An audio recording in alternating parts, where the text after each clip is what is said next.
This week on Dig Me Out.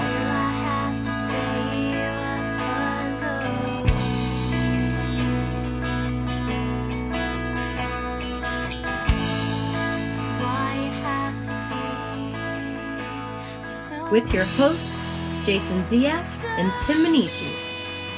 Jay, we're back again with another episode thanks to our Dig Me Out Union on Patreon.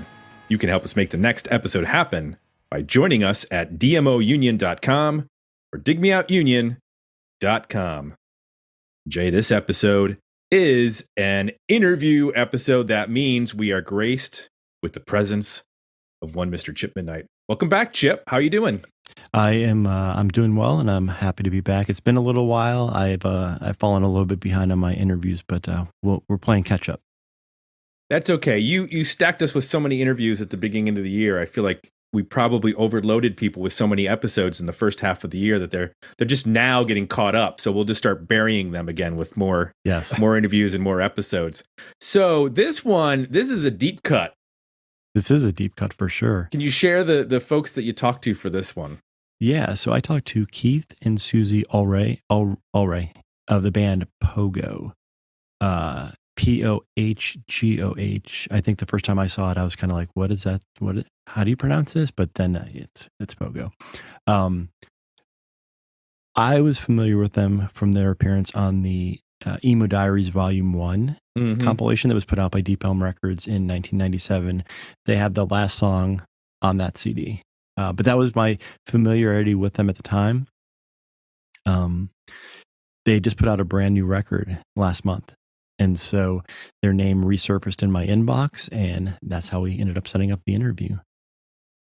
And they were active. I think they had one album in the 90s and then were apart, but then have gotten back together and actually released a number of albums over the last couple of years and some really other releases. Yeah, so we didn't spend a lot of time on the history of the band in the interview, but I'll give the real quick history. They formed in '94 in, I believe, the Tampa, Florida area. You guys talk about the mid 90s a lot. It was, a little bit of probably pop punk, a little bit emo stuff going on in Florida at that time. They formed in '94. They had a different singer named Kobi. They formed a friendship with the band Braid, and they released a split single with Braid. Kobi left the band, and they brought in a new singer from another local band named Susie. Again, I think they put out a couple singles. Maybe they did a little bit of East Coast touring, not a ton, but they toured a little bit with Braid. That was kind of like they toured with a couple of different bands. With Braid seemed to be like the band that most people might recognize. They had recorded a full length record, and I think they mentioned a little bit in the interview. Just getting ready to sign a deal with Deep Elm, and essentially like on the verge of signing the deal. I don't remember if this is exactly what happened, but almost like they were going to get on the plane, and Keith, the drummer, decided to quit the band. And so when he quit the band, that kind of obviously put the band on ice. They decided not to go forward. They ended up putting out that record. It's called In Memory of Bab. They did put that out sort of after the fact. But yeah, I think they played maybe a couple shows to support the release of the record, but they broke up before anybody really knew who they were. Fast forward a couple of years, Keith and Susie ended up getting married. They were not dating, as far as I know, while they were in the band together. They ended up getting married. And Tim, as you mentioned, they, as people who break up tend to do, break up both in personal relationships, but also bands. I think they decided to get the band back together at some point. They've recorded a couple of records. They've worked with Jay Robbins. They opened not too long ago. They did a short run of dates with Jawbreaker. So they're getting sort of, I would say, their second win, but it's almost like their first win that never happened. So they're getting kind of this resurgence. We don't talk about it a lot in the interview, but Susie does have MS, multiple sclerosis. And so that has, it's a little bit difficult to do some touring and to do between multiple sclerosis and we're all of the same age. Getting on the road is not something that they're necessarily going to be doing a whole lot of. They do plan to play a couple shows here and there when the situation is right, and they'll play shows in Florida and stuff like that. But I would not expect to see them on a coast to coast tour Gotcha. anytime soon or ever again. But the music, like I said, they were on the Emo Diaries. We spent the first 5 or 10 minutes in the interview talking about the word emo and whether or not they belonged in that category. I think a good argument could be made that they're not really an emo band. They came about during a time when bands like Velocity Girl and Superchunk were big and influential to Pohgoh. You can hear that a lot in their music. Again, I don't know what you'd call that. It's not really pop punk. It's pop emo. I don't know what you call that music, but but they're definitely more Velocity Girl, Superchunk ish than they are like what you think of as true emo music. Gotcha. And you can find them at Bandcamp, as you mentioned, pohgoh.bandcamp.com, and they're on the socials like Facebook and Instagram, and the one that shall not be named because of the things happening, the meltdown happening. But thanks, Chip. Let's get to your interview with the members of Pohgoh. Tell me truly how you feel. Can my eyes start to cry? And I know my face been sealed. Did you notice anyway? Tell me truly how you feel. It's time to change and wanna stay. And I know the hurt will heal. Can't believe you said that. Empty words and thoughtless kisses. Past the time until we realize we're not fine, we're not okay. Maybe you should stay. So I am here with 2 of the members of Pohgoh. How are you doing tonight? Excellent. Great. Awesome. How are you doing? I'm great. So my introduction to the band was via the CD, the Emo Diaries one. Yeah. My daughters would make fun of me and say it's such a dad thing, but I'm wearing my Triple Fast Action shirt. They Awesome. were on the Nice. Emo Diaries, and that's why I have the CD, is because I was still am to this day, a huge Triple Fast Action fan. That's awesome. Jimmy Eat World fan. And so this was a really cool intro to a lot of bands For sure. for me, a lot of bands that I was not familiar with in that time period. So let's just jump in right with that. And how did you end up on that compilation CD? And so for those listeners who don't know what I'm talking about, it's the What's Mine Is Yours Emo Diaries that was put out by, I totally know this, Deep Elm Records. Yeah, 1997. So how did you end up on that? Do you want me to do this, Susie? Yeah, I'll let Okay. you take it. So when we were late 96, we were recording our one and only full length at the time, In Memory of Bab, which would eventually come out in 1997, posthumously after we broke up. John from Deep Elm Records had discovered us somehow. I'll be really honest with you. I don't know how. Maybe through one of our 7 inches or something. And he had offered to put out our album. So we were on the verge of signing a 3-album deal with Deep Elm at the time. We would have been Deep Elm's second band after Camber. I don't know if you remember Camber or not. Yeah. So so that was kind of exciting, right? And so that just kind of morphed into, hey, I've got this comp idea.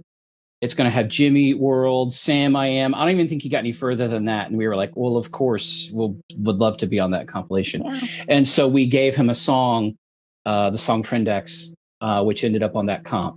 I won't go into the details of what happened. The band kind of fizzled and ended up splitting. So the Deep Elm thing never came to fruition, other than the song on the Deep Elm, on the Emo Diaries compilation.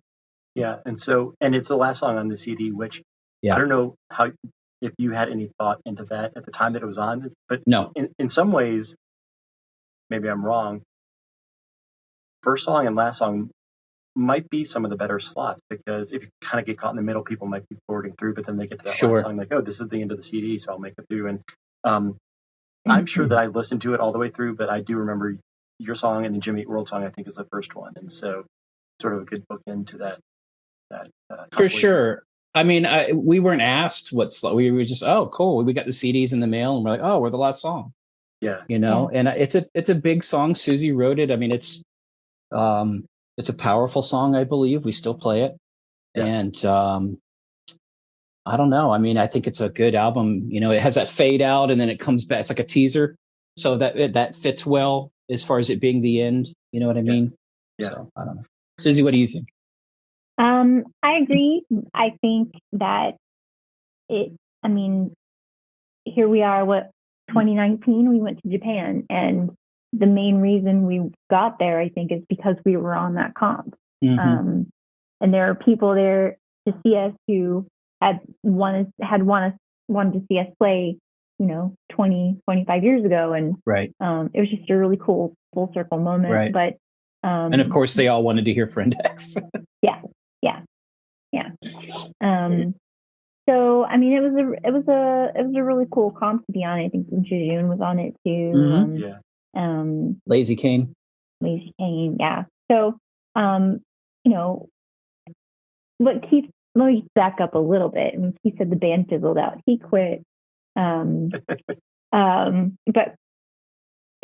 whatever, it all happened the way it was meant to happen.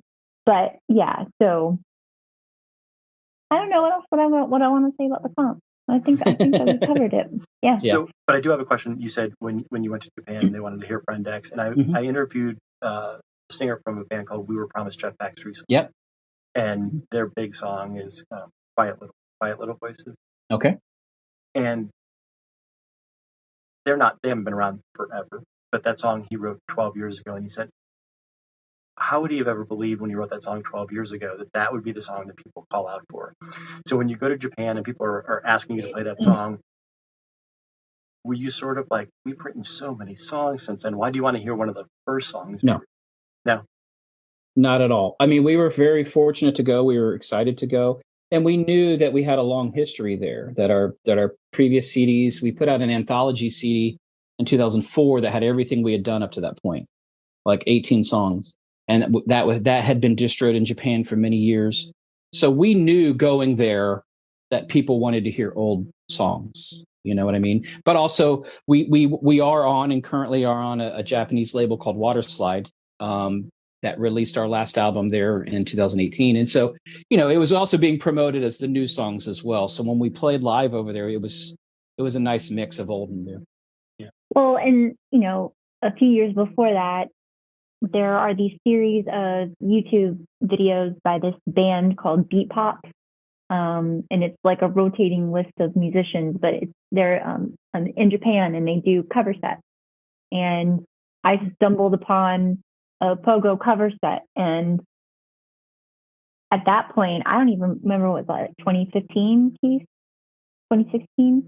And I had no idea that we resonated with anyone, let alone someone on the other side of the world. So that was really cool. And that's when we kind of got the feeling that maybe, the song had a bigger impact over there than we realized. And the rest of our catalog as well. But yes, Friend X was definitely the springboard.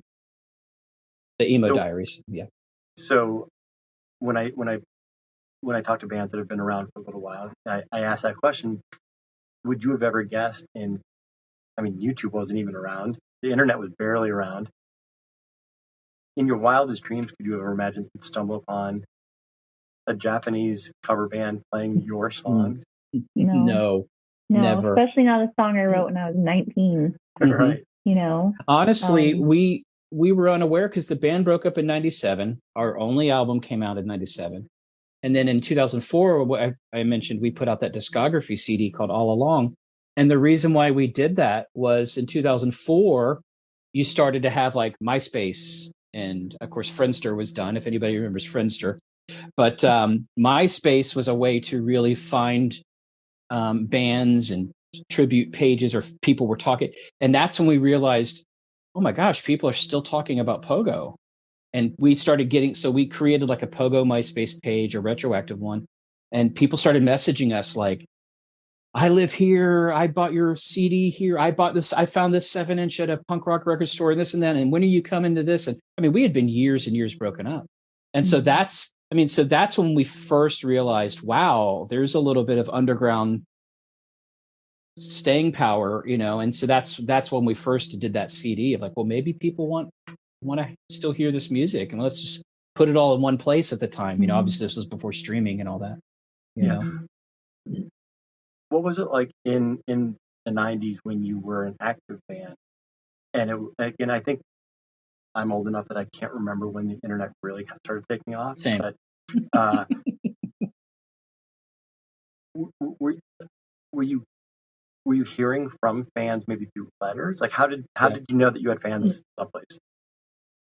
Yeah. We had a PO box, yep. and I think you look at the first layout of our In Memory of Bab LP, the Pohgoh. We had a website address, but it was, how long was it, Keith? Oh gosh, And it it was was like so long. .att.geocities.net/ you know, it was ridiculous. So, and I mean, the record came out in 97, and I was in college, and we had computer labs that, you know, and I begged my parents to get a gateway computer, you know, so we could have dial up. So, I mean, we were kind of getting into the internet. I think Brad was probably more active in that, wouldn't you say, Keith? Sure. Brad was our original bass player. Yeah. Okay. Yeah, for sure. I mean, we definitely would get letters because, you know, everything we released from our very first 7-inch in 94 up to through 97, we had a PO box. And so, yeah, I mean, throughout those 3 years, we would, you know, hey, come play. And that's how a lot of some of the shows on tour, like, oh, this kid wrote us and he said he could do a show for us. So when we would book our tours, you know, using the payphone and the Book Your Own Fucking Life magazine, sometimes we'd pull out those letters and go, hey, let's call this kid or let's write this person. And so, yeah, I mean, there definitely was networking, just like any DIY scene. You know what I mean? Definitely organic. In terms of touring, you are from and still live in Florida, right? What kind of touring did you do? Coast to coast touring? No, we did 3 during our original tenure.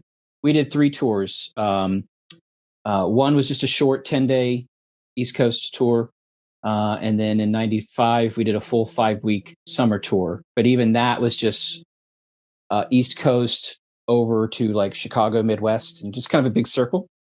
And then the last big tour, same thing, 5 weeks. But no, we never went too far west. We never went to the other coast. And we've talked to other bands in the last few years that were around at the same time. And we tell them that, and they're like, wait a minute, you were gone 5 weeks and you never went west of the Mississippi. And we were like, well, we were just playing it safe. You know, we'd rather take our hat full of quarters that we were paid at the DIY space and drive 90 minutes to the next show or 2 hours rather than 13 hours through the desert to hope somebody was there on the receiving end of our arrival. Yeah. You know what I mean? And also, I think being from Florida puts us in a different position than other bands because we're in a peninsula. So it takes us 5 hours just to leave the state and be anywhere else anyway. Yeah. So whereas if you're in the Midwest or something, you know, you've got this radius, 5 hour, 10 hour radius, you could go anywhere you want. But when we went on tour, it had to be a thing. And I just was having this conversation today with a buddy of ours, Harold. He was in an old 90s band called Hank Shaw. I don't know if you ever heard of that band. I've heard the name, yeah. Yeah. And we were having that same discussion that we had this Florida mentality that we would do these one long tour a year instead of these little 5 and 10 dayer things that bands from the Midwest and East and West Coast do because of just how our mindset was with Florida, you know? Yeah. I ask this of bands a lot too, as someone who has no music talent, period, at all. Can't even sing in the shower, you know, without embarrassing myself. What gives you the confidence, or what gave you the confidence at that age to say, let's get in the van and let's go play in front of people? I mean, that's a big step. I'm in Columbus, Ohio, and Ohio State University is here, and there's this kind of this rotation of bands every probably 6 years. You probably last through college, and then a couple of years later, and then people are like, time to get a job or time to do whatever. But I'm sort of struck by the fact that there's so many bands that I know who never played a show outside of Columbus. It was a comfort zone, and so to even have that thought to like drive 2 hours and play a show, you have to have some sort of confidence or something that makes you drive to go and take that chance of playing in front of people that you don't know. I don't know. Go ahead. I mean, I think first and foremost, we were just young and dumb. and, wanted to do something that was fun. I think, Keith had been in the band previously that had toured Europe, and I think maybe that gave him the agency to say, oh, okay, well, I did this over there. Let's make this happen over here. 100%. So, and Keith was also, is still obviously the oldest member of the band. And he kind of took on that like leadership role, and he booked all the tours. He had the dialer, he would do all the routing and make sure we had an atlas and all of that stuff. So had the van. Yeah. Yeah. I bought a van. Yeah. I think it was just, you listen to the band and you go, we're indie rock, but at heart, we were just punks. You know what I mean? It all comes out of punk rock. And to me, it was just second nature, really. I mean, even when Pohgoh, when we first started and there was talk of playing out of state, it was never like, well, let's sit down and really, it was like, yeah, hell yeah, fuck yeah, where are we going? You know what I mean? How far are we going? How far can we go? Mm-hmm. And we never thought about money. I mean, we'd leave with $50 and just, well, maybe this will get us to the next town. I don't know. You know what I mean? Yeah. I think there was just this desire to play and meet like-minded individuals and drive into, because we loved our scene so much, and we were also insular and had so many great friends and bands that we loved. We wanted to see that somewhere else, and we knew that those scenes existed, and that was just part of that whole DIY networking. And some of those people that booked us and bands we played with, we still talk to today. Yeah, like I said, my first introduction was from the compilation, and it's obviously called the Emo Diaries. Mm-hmm. Was that a new term, or had you guys been under that genre? Was that a genre that was tagged to your band early on, or was this like the first time you had seen the association with emo? You go, Susie. Well, I mean, we're kind of, because of the circles that we were touring in, we were kind of grouped into that scene,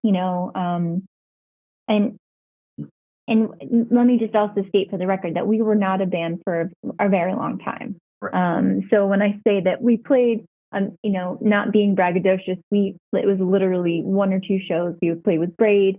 They came down here and we played with them. We played with the Promise Ring a few times. We had another iteration of the band where we played with Rain Maria. Mm-hmm. And then we put out the split with Braid. So I think that also lent a lot to that label. I mean, because if you think about it, our approach as a band, we were and are still influenced by Ida, Superchunk, Velocity Girl, Yo La Tengo.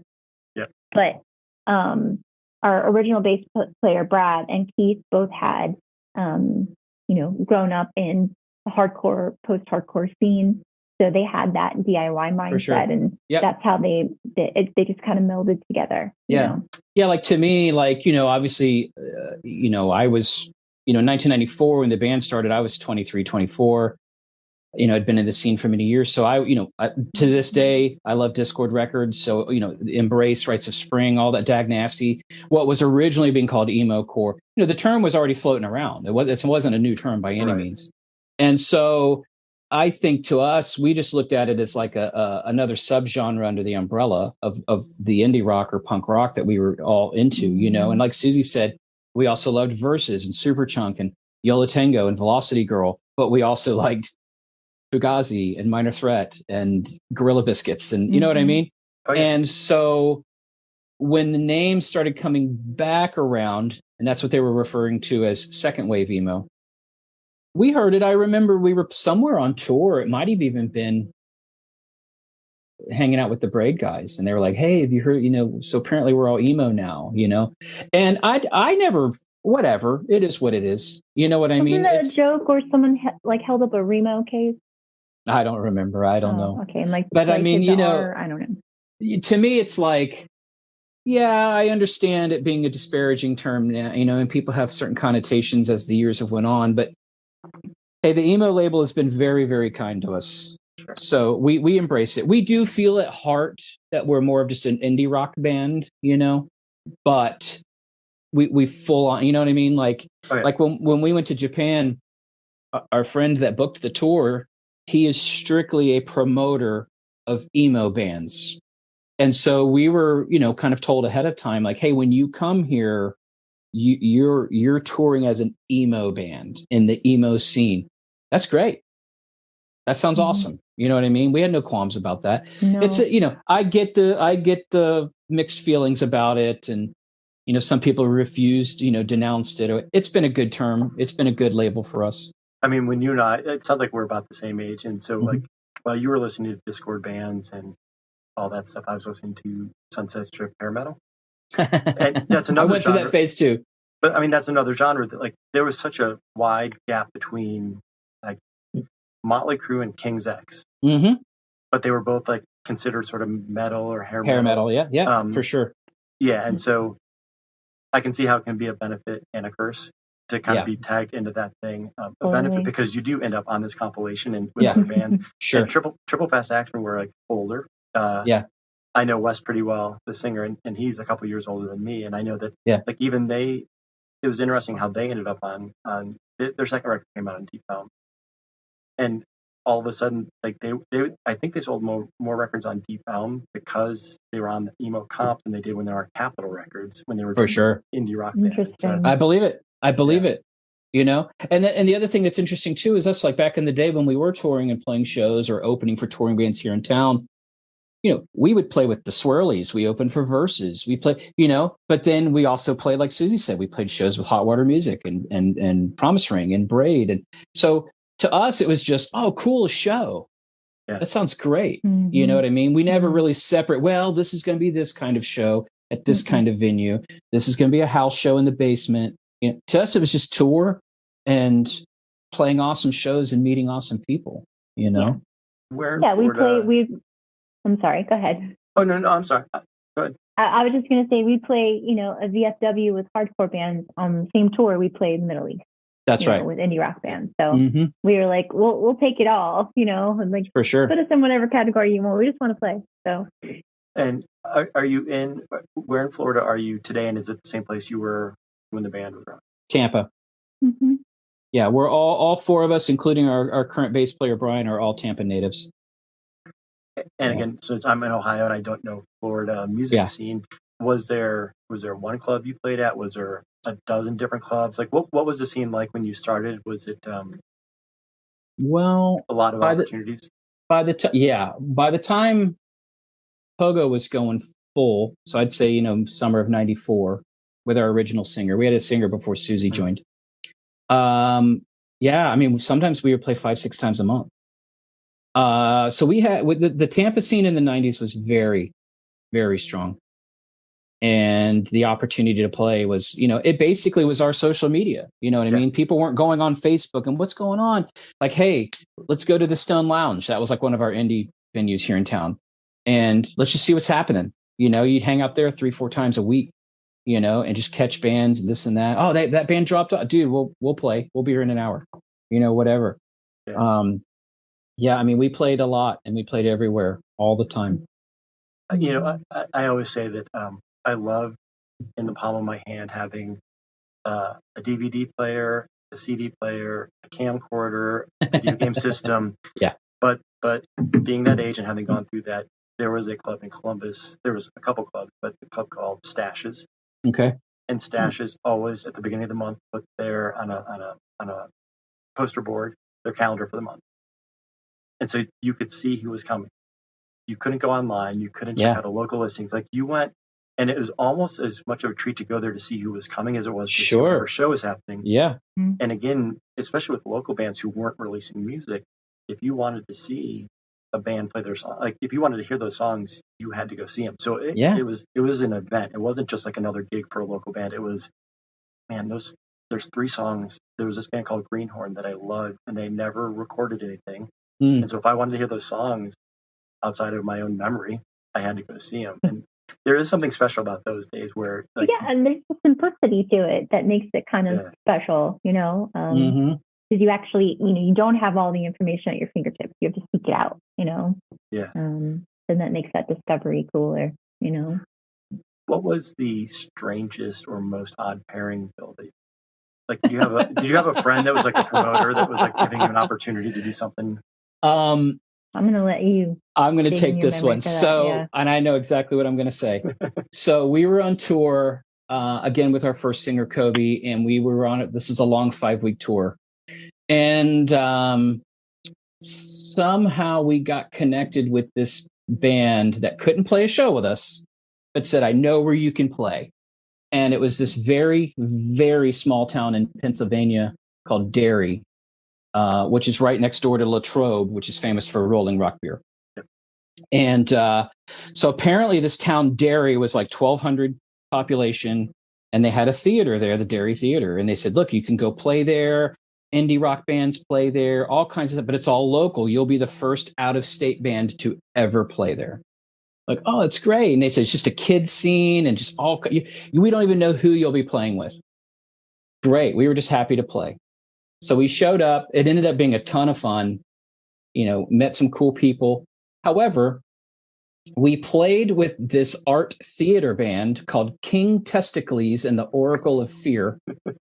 I'm going to correct you. And wait, wasn't that my band, my tour? No. Are you sure? I'm pretty positive. Because I remember. Oh, actually, you're right. She's right. She's right. Susie's right. This was our second time.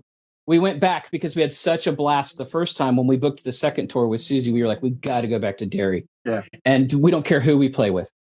And so we played with King Testicles and the Oracle of Fear. And to this day, I can't quite remember what they sounded like, but they all wore costumes. They were obviously from the local college or something.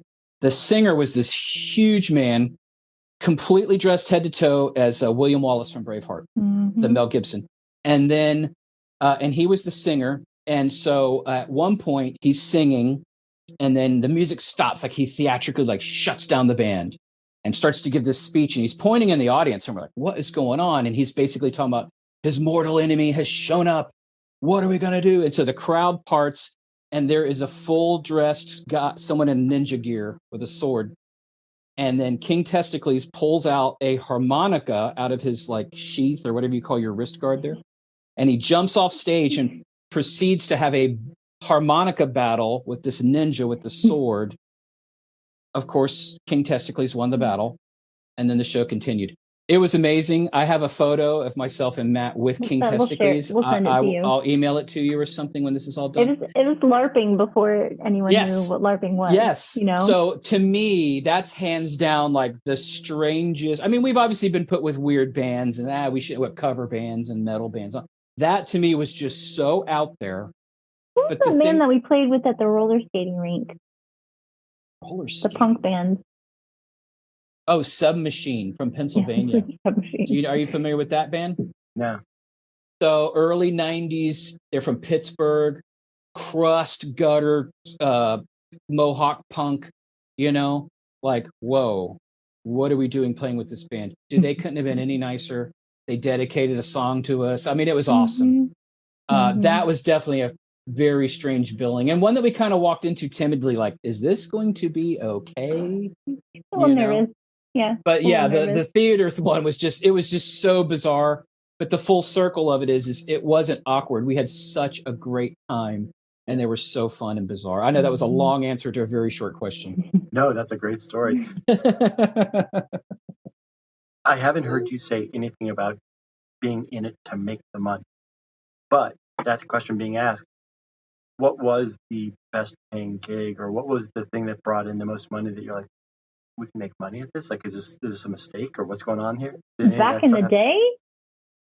I don't even have an answer. $100 maybe was something we got. I mean, I remember we played a show somewhere in Pennsylvania, super DIY. And the kid hands us like $80 and we were like, whoa, this is awesome. And then 30 minutes goes by and he's like, well, I don't know how, but I got an extra $70 in my pocket. Nobody else wants it. You can take it. And we were like, $150. This is crazy. So, I mean, at the time, to even reach $100 was just unfathomable. You know what I mean? Oh yeah. So we never played any like high offering festivals, or we never had a guarantee ever, even locally. We were always just like, yes, we'll play that. Yeah. We'll take and you. By the way, I want to say on the $50 in your pocket, speak for yourself, because I had a budget of $5 a day. Yeah. So $5 a day times 5 days times 5 weeks. I mean, Yeah. that's way more than $50. That's so right. That's right. I just needed to clarify that. It's $125 for the record. Just talking about our spending money. But yeah, I mean, no, it was never about the money. We just wanted to make enough money to get to the next town. Mhm. You know, that's it. Gas.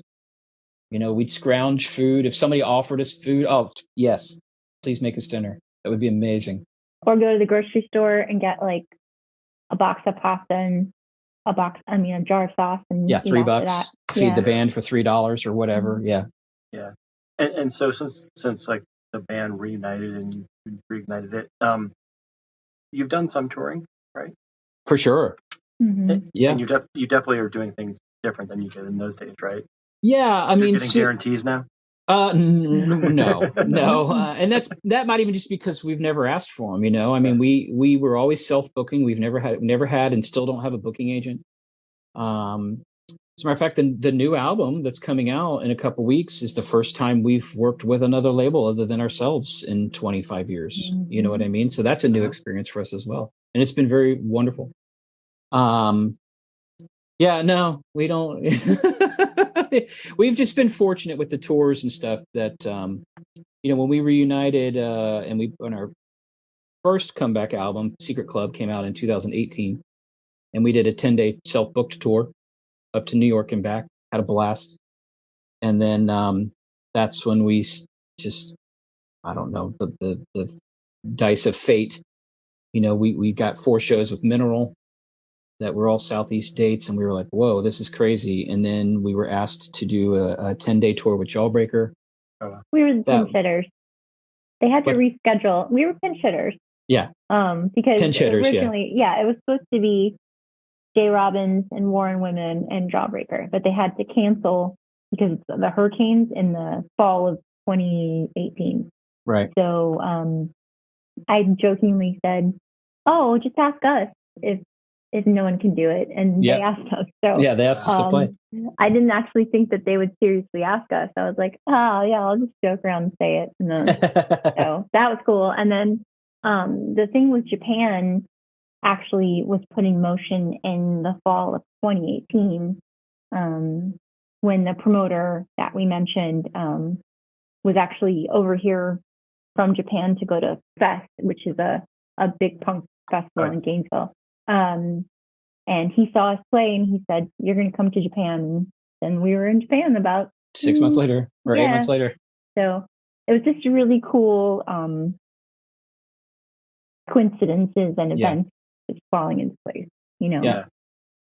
So I definitely want to ask about the new record in just a minute, but sure. So you put out everything on your label? For the most part, yeah. I mean, back in the day, in the when we were active, our very first 7-inch was our very first release for our label, New Granada, that we continue to run to this day. And then we had a couple other 7-inches and the album that eventually came out, In Memory of Bab. Those came out on an Orlando, Florida DIY label called Outback Records. Okay. And so we were kind of on a label then, you know, but then as far as the compilation and then anything else that we had kind of released digitally or EPs, that was all through us. So the last time prior to now was 1997 when the album came out on Outback Records. So what is that, 25 years, you know? So where did that money come from because I'm guessing it was more expensive to press stuff in the 90s. No, way cheaper. Really?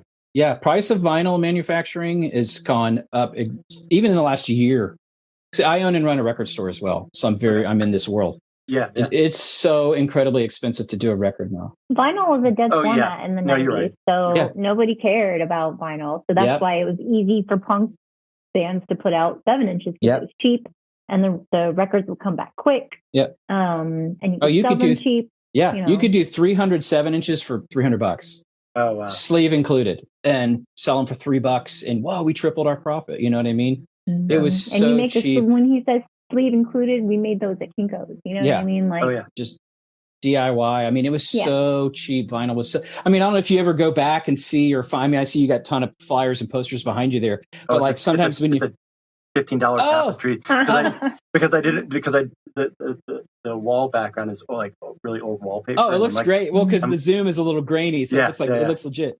Yeah. So you should have just gone with it, man. You should have been like, yeah, man, I got these, whatever. Anyway, I lost my train of thought on that one. So, cheap printing and Kinko's, yeah, cheap printing. Dude, I don't know. I lost it. We got into your tapestry there.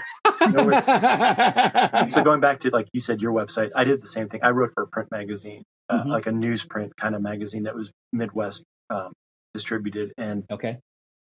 And that was what I was asking about the cost, because I know, like, we had to print 10,000 copies or whatever. Like, there was a sort of a minimum order, and the magazine survived on advertising. I mean, it was free. We loaded cars and we drove. I drove the Ohio route, but the guy that ran the magazine would drive to Detroit, Indianapolis, Chicago, and just drop them off in every club. Eventually, the labels got behind on their bills and stopped paying him, and so he couldn't turn around and turn that money back into a magazine. So he ended up owing the printer some money, left town, folded shop, and that was like right. I ended up. I didn't want to put the work into printing and paying upfront for all that stuff. Yeah. And I heard about this internet thing, and my wife and I bought Front Page and created my first website. And our URL was I don't even remember. I remember to promote it, I made a T-shirt, and it was like all the way across. It was members.tripod.com/Ohio/this/. It was That's so awesome. And I also didn't know about the internet because I kept asking my wife, if we turn our computer off at night, can people still look at the website? I didn't understand that it was being stored somewhere, so I thought that's awesome. You could only view the website when my computer was on and we were on the internet. Yeah. Come a long way since then, but for sure. But that's well, I mean, when if you want to talk about where the money came from, when the label first started, it was a co-op. It was really just more of an opportunity for local bands to have an imprint associated, kind of like, they're on New Granada too. Like, I was in a band in high school. We were NG3? 3. Yeah. And had nothing to do with Pohgoh. We were just, and we paid for everything. And then as we started and then I don't know, take over here from here to talk about the label progression and how we fund everything, Keith. Well, no, I mean, basically it was a co-op for the first few releases. Anybody could use the name. But then by like the third release, Susie's band, nobody else was using it anymore. So we just kind of took it. You know what I mean? Because I mean, we were part of the co-op and no one else. So we just, we started putting out things, and then fast forward to about the early 2000s. Aside from my full-time job, I was a local promoter in town, and I was doing 5, 6, 7 shows a month. And so what I did for many, many years, almost a decade, I never took one penny from my promoter cut. I always put whatever I made back into the label. And so we would, every few months, we'd go, we have enough to put out a CD.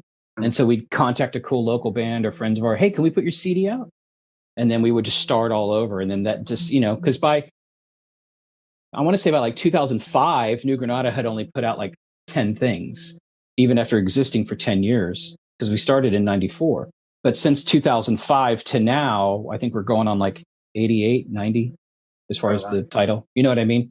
Yeah. So that's relatively small, but for us, literally, I mean, it's literally Keith. Like, people could say, Susie, I don't do any, Keith does it all.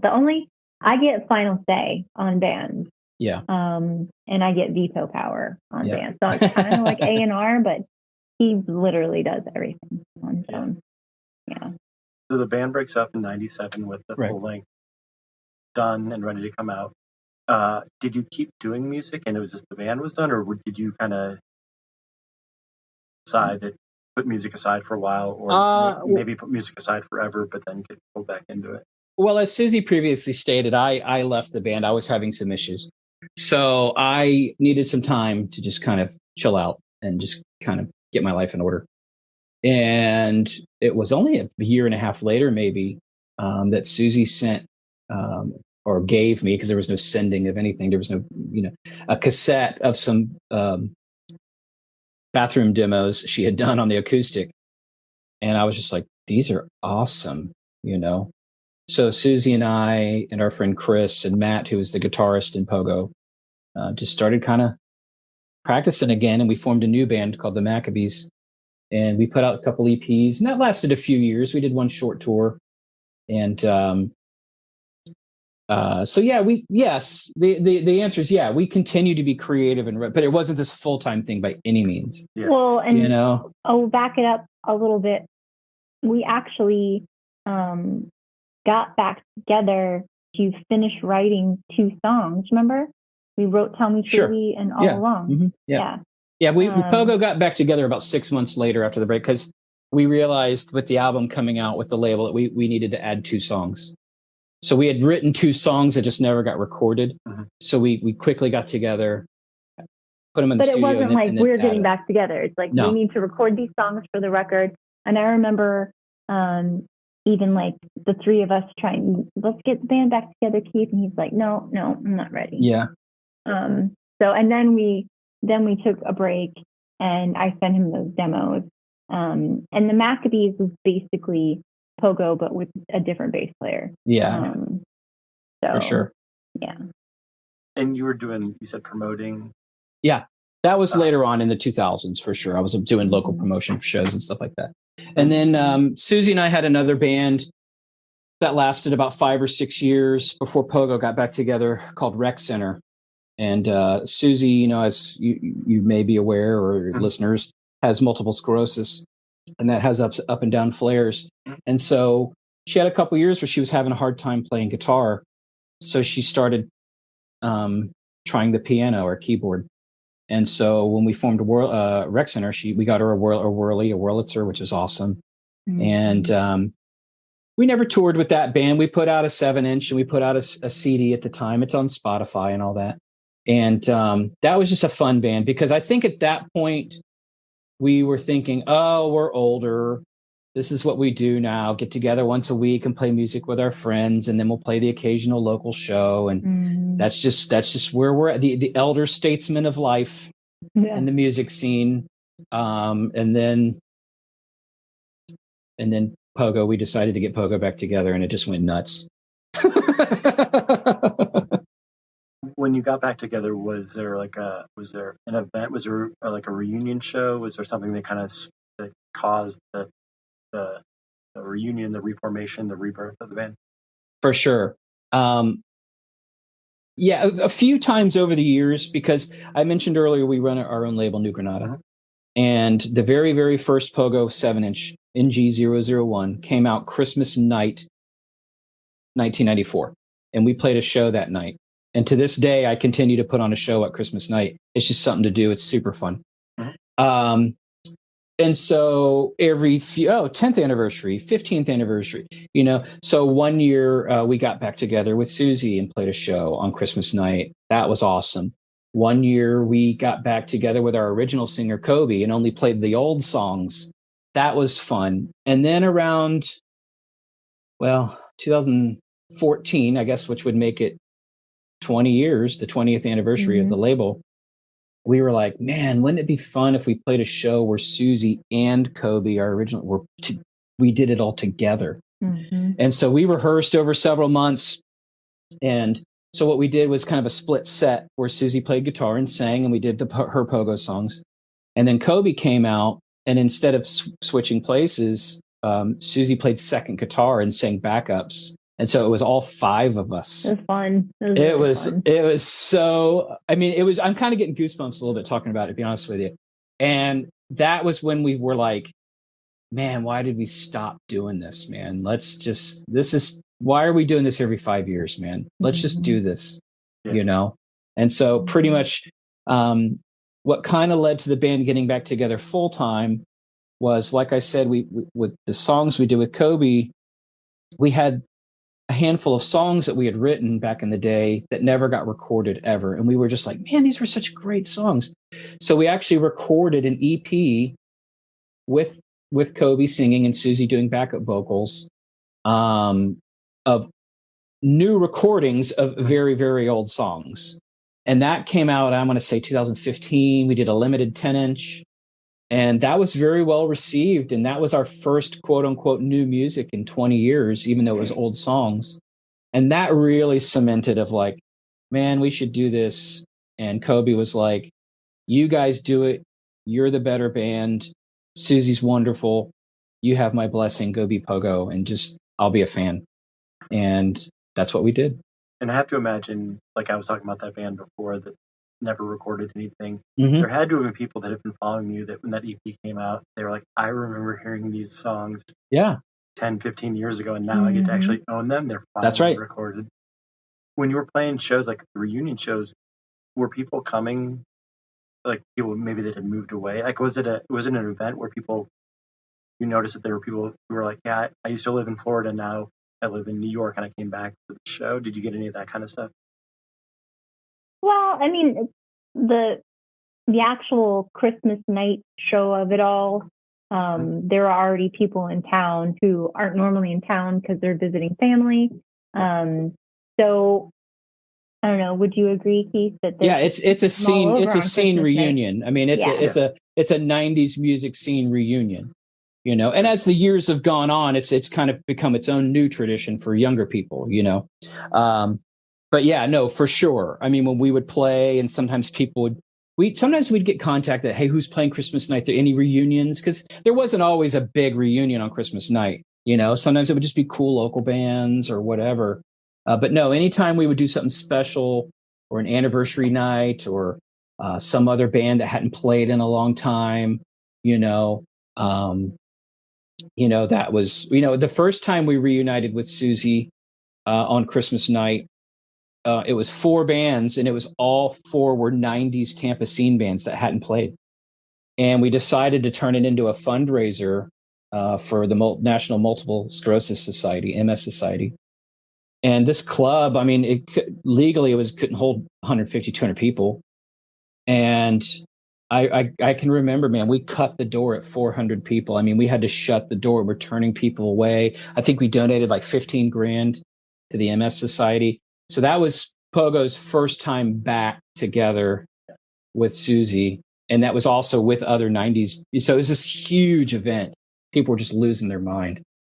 We had something not that different than that. There was a Facebook group called the Rock and Roll High School, and it was all old Columbus scenesters and talking about their favorite bands. And they did very similar. 4 bands from the 90s got together. And I think it was around Thanksgiving or Christmas when people were in town. And I mean, like I said, we're probably close to the same age, and there's just something really cool about being able to see that band that one last, even if it is that one last time, and seeing that band one last time is just something special about that. For sure, man. For sure. Yeah. So the new record comes out. I'm trying to think. We usually cut the intros of these on Sunday nights when they record their regular episodes. So today's Tuesday, so we'll probably cut it Sunday, and then they'll release it next 8 days, 9 days from now. Oh, cool. The record comes out in November, or is it coming November 4th, Friday, November 4th. Awesome. Yeah. And how long has that been in the works? Well, we recorded the album September of 21. Okay. Yeah. And we had originally scheduled a studio time in September 2020. And why didn't you do it then? COVID. So that's a whole other story. But John from Spartan Records, our label, he and I are Facebook friends and gotten friendly on Facebook, and he had expressed interest to me even before we recorded. Hey, I want to put your new record out. You know what I mean? Mm-hmm. And so, I mean, that ball was rolling really fast. Really fast. I would say we recorded in January or September, Jay mixed in October, it was mastered in November, and by January, it was done, and we were announcing that we were on Spartan Records, and the record was coming out in November. Yeah. It was fast. It was really fast. Yeah. Because it's coming out in November and it was done in January. Is that a big deal to you? Do you feel like you've just been sitting on it waiting for it to come out, or is it kind of like, it comes out when it comes out? And what is time? You know what I mean? The pandemic. I know. Yeah, honestly, man, the pandemic just messed with my mind as far as time goes. It's like we lost 2-3 years of our lives. Yeah. So what's 8 months? What's 9 months? You know what I mean? Yeah. And you recorded with Jay Robin. Mm-hmm. And is that the first time you recorded with him? Yeah, we recorded also with him back in 2017. Okay. When we made our first record after we got back together. And we had so much fun. It was just a no-brainer that we wanted to go do it again, and we actually gave ourselves a couple extra days, so we had more time to work on stuff. Yeah. And you knew him from back in the day? Well, we were fans of him. Yeah. He didn't know us. Okay. You know what I mean? He might have heard the name, you know what I mean? But no, we were massive Jawbox fans and Burning Airlines and everything he's done. You know what I mean? And honestly, like, I know that there's people that go to record with Jay because of that. Like, oh my gosh, this is the guy from Jawbox. We are fans, but we're also fans of the albums he had done. And here's an emo moment for you. A lot of the records that we reference, Orange Rhyming Dictionary, Just Brazil, Promise Ring, those are what we now call emo records. Yeah. Texas is the reason. So we were familiar. Braid, you know what I mean? Like, Braid, So I mean, we were familiar with his work. Particularly, I was a fan of his drum sound, which is a thing. The J. Robbins drum sound is just sent from the gods. And it just so happens that when we looked at the lineage of stuff that he had worked with, amongst many others, it was like, this is kind of, we're cut from this. This is our ilk. So it just made so much sense. And then the bonus was, yes, we were and are fans of his music and his band. But that was just icing on the cake. Yeah, it was really cool. I'm pretty sure he's been a guest on the Dig Me Out podcast. I didn't interview him, but I'm sure the Tim and Jay did. But we had not similar story for me, but there's a Columbus band who, just like you guys, were fans of the work he had done. They were fans of the bands he had been in, and they went and recorded with him. And they're often fond of calling people sweethearts, and they're like, he is a sweetheart. Like they just love the guy. Really yeah. He's super cool. He's so patient, which I mean, I guess you have to be as a sound engineer, but and he's very good at being neutral when he needs to be and inserting an opinion. When it needs. Yeah, he's wonderful. I recommend any band, if you can get up to Baltimore, do it. He's amazing. Yeah. Well, and because we had that experience with him in 2017, we sent him demos, and he actually got on the phone with us and went through the songs and made some suggestions on the arrangement. So, I mean, I don't know if it's officially, you could call it pre-production, but we actually talked about it ahead of time. So we had some ideas with him going into the studio, and we just went in there open-minded with, let's just see what happens. I mean, we knew kind of what we wanted it to sound like, but I mean, there's cello on there, there's organ, there's pedal steel. I mean, there's a lot of things that we haven't actually ever done. A lot of guest vocals and stuff like that. Yeah. And so, Keith, you said you have you own a record store? I do, yes. Yeah, Microgroove in Tampa, Florida.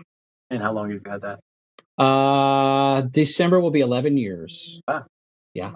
And go ahead.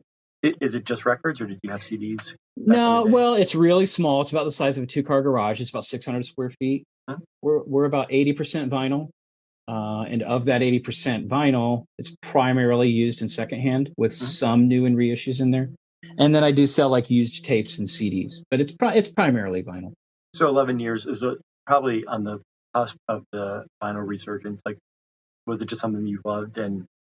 I've worked in and out of record stores for 35 years. I mean, my very first job ever was a mall record store in the 80s, and I worked there for 6 years. Yeah. So, I mean, even before opening my own shop, I worked almost 4 years at another local shop, and then that place closed. And, the vinyl resurgence, it's a loose term, that generally refers to like new vinyl, being a used record store, not much has changed. I mean, you definitely get little bumps, and we have seen a little bit, you know what I mean? But there's not this, Susie is a wonderful spouse and the breadwinner, so she allows me to do this. I contribute to the grocery fund and put gas in the car. So, do you ever bring home the bacon? Yeah. Do you ever get anything in the store that you set aside for yourself? Not really. I quickly turned that off when I opened the place. And I was like, look, man, if I just start taking stuff home, and of course, we've all been in that position where we've been in a record store and you're like, hey, man, do you have this? I got one at home and it's not for sale. That curmudgeon record store guy. Mm-hmm. Very, very, very occasionally, I do bring home something cool or special. It's usually really esoteric. Yeah. Like, what was that Mrs. Miller thing? Yeah, Mrs. Miller. I like funny records. I like joke records. I like things that have a funny album. You know what I mean? Things that are probably worth $5 or $10. A record of Vincent Price reading spells. Right. Stuff like that. Yeah. You know what I mean? Yeah. We've had in Columbus, we have probably 6 records or vinyl stores, and we've had 2 or 3 that have opened and closed in the last 5 or 10 years. And one of the stores had I don't know if it was a free box or it was like 10 for $1, but I grabbed a Denny McLean, Detroit Tigers pitcher, who he has like a pipe organ record. And the cover's like a baseball card. I mean, it's like a picture from a baseball card. It's I'll have to look that up. Pitching, and it's all an organ. Amazing. Now, is it like baseball, like baseball park music? I don't think so. I mean, it's okay, but it sounds like it just because of the way that he plays it. I think that's probably the weirdest record I own. Yeah, that's cool. But yeah, I've got some. I don't know if I have anything super rare, but I definitely have brought home some strange things. I brought home a few years ago. I brought home a gold 10-inch, which was strange when I tell you about the age of this thing, of Pope Pius XII from the 40s. He was the Pope during World War II, and it's a 10-inch recording of his like sermon or homily or whatever you want to call it. And I just thought that is weird, and I brought that home and I showed to Susie. I said, "Isn't this the strangest thing you've ever seen?" So not nearly as cool as an organ baseball. I don't know. So a couple of questions to wrap it up. If you could summarize the 90s from the band perspective, like what would be on the 90s Pohgoh tombstone, what would? Oh, man. Susie? Well, I think you would start off by saying Pohgoh all agree that the 90s was the best decade for indie rock music. I don't know as far as like I don't want to say a eulogy, but like a what's the word?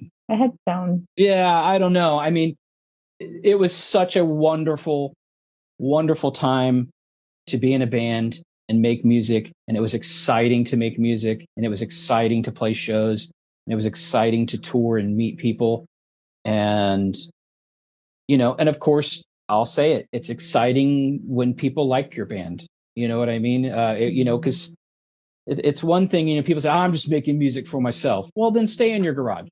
You know what I mean? Don't get on stage and waste everybody else's time if you don't really, you know what I mean? Everybody, you're writing music as an art and you want your art appreciated, and I don't think that's an ego thing at all. I think that's logic. That's reason. You know what I mean?